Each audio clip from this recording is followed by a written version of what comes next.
Peter Blackwood, coordinator of the Uniting Church Icon Schools. In this video, which is being prepared for the classes for December 2021, looking at a couple of different ways of copying an icon image to a different size so that it will fit on our icon panel. So let's have a look at those different ways.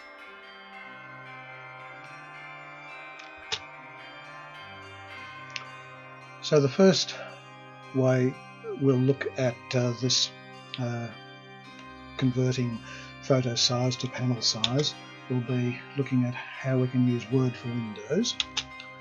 The second thing we'll look at is how to calculate the ratio between the photo and the panel that we're going to use, and then using that ratio for getting a photocopy that has changed the size when we make a photocopy.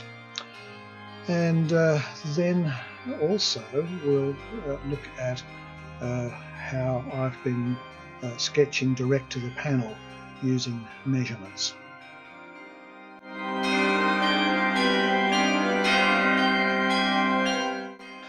Here we have an A4 blank screen in Word for Windows, ready to receive a picture file. But first of all, we go to Layout and change the margin. So we go from a normal margin to a narrow margin. That will fit more of the picture onto that page. Now, to get the image into the page, we could go to Insert and click on Picture and go and find the picture, or we can go to where I know I've kept this file, and I'm going to copy it. Down the bottom there's copy, go back to Word and paste. There is paste.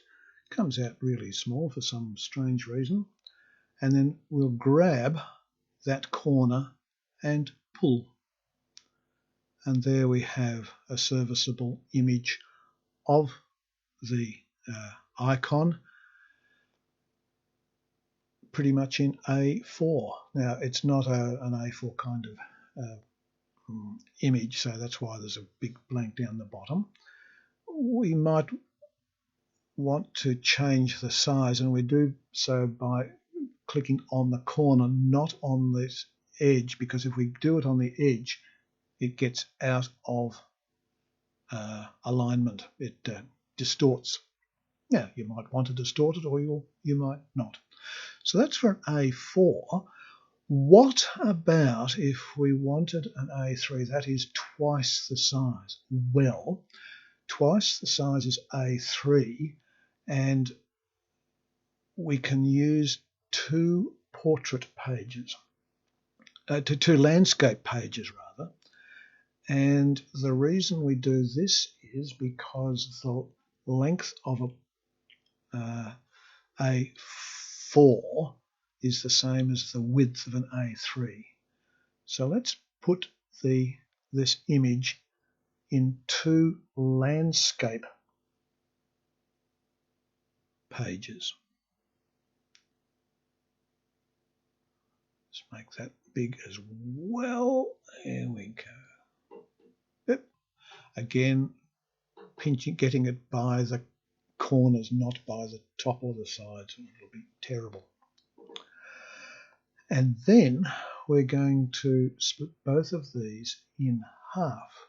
So first of all, let's go to this one, and we go to Picture Format, and we click on Crop, and then we grab the bottom cropping tool, taking it up to the eyes of the infant, and there we have half of that. And then we'll do the same over here, crop,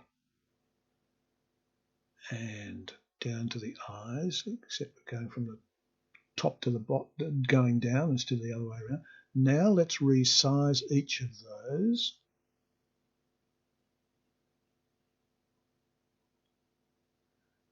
Resize.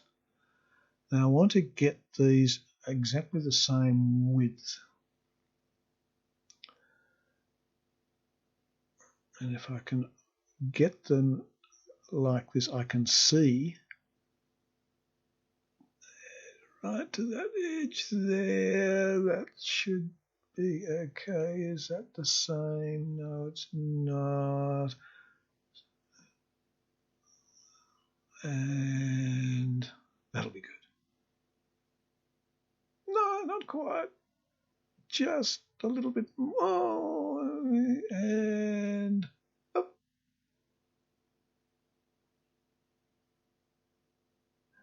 Up. Okay, that'll do. Now, let's print both those pages. I'm going to print them in black and white. And then we can show you what we do with them after that. All done. Now if we cut one of these along this line here,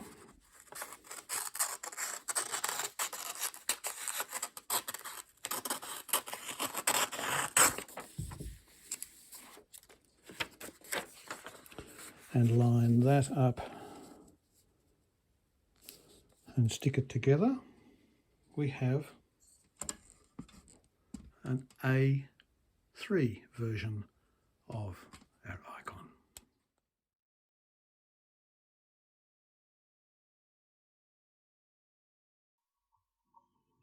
So here we have an image that we want to change from the size that we can see to a larger size. So we measure each of them. The photo is 15 centimetres, the panel is 19 centimetres. So we want to work out the ratio. So we are looking at a ratio of 15 to 19, but in order to get a single number for the ratio as a working number, we divide 15 by 15 and 19 by 15, and we get 1 is to 1.27. So 1.27 is our operating number. What I did on this occasion was to put up a little bit of a schema of different measurements.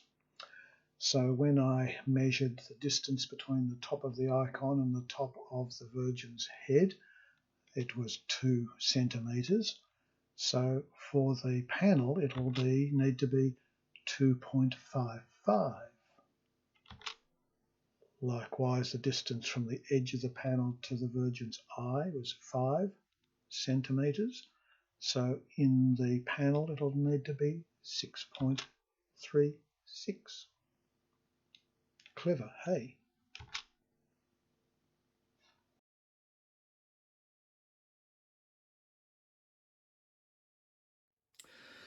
I want to make a large copy of St. Titus.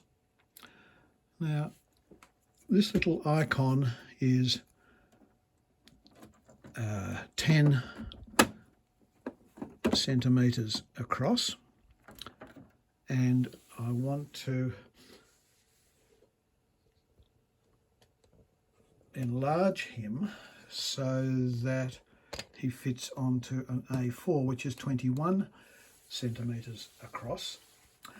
And so I need to set the enlarge.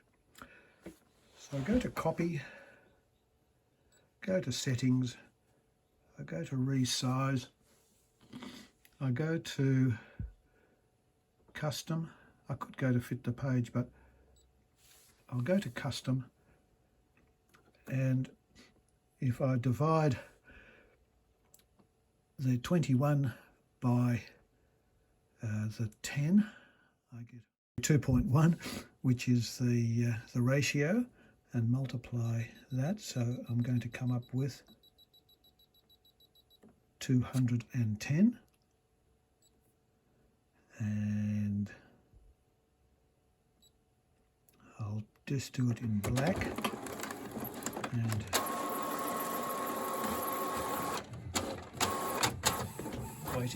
waiting.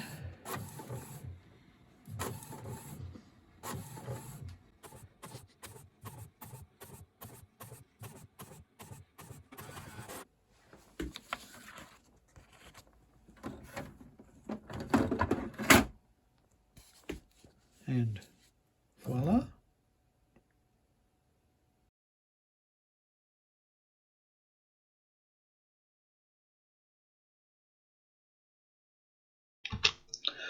I've put a pencil centre line down the panel, and I've also marked the top of the head, the bottom of the head, and marked 3/4 as well. And so now with yellow ochre and just water and a hog hair brush, I get in the size of the head, and then I've marked a third down and then a head down to get 3/4 of a head from the centre to the shoulders, and in the middle of the chest a full head length to the edge of the arms. So now, using the marks that are in place, positioning the eyes, the nose, that's a bit of beard going in there, and then the mouth. Then I've added egg yolk, and this will fine it up a bit more. So getting the nose, a third of the head length, the eyebrows, and the eyes.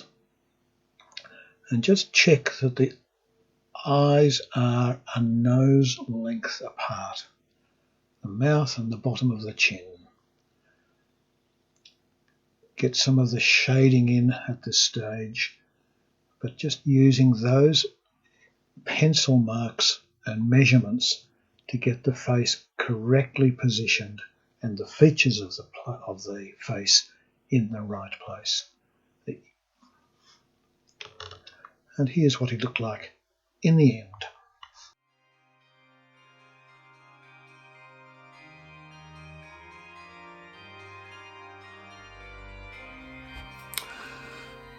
Well, maybe you found some of that helpful. I hope so. Thank you for watching, and look forward to catching up with you another time. Leave a like, leave a comment, please, love to hear from you. Bye for now.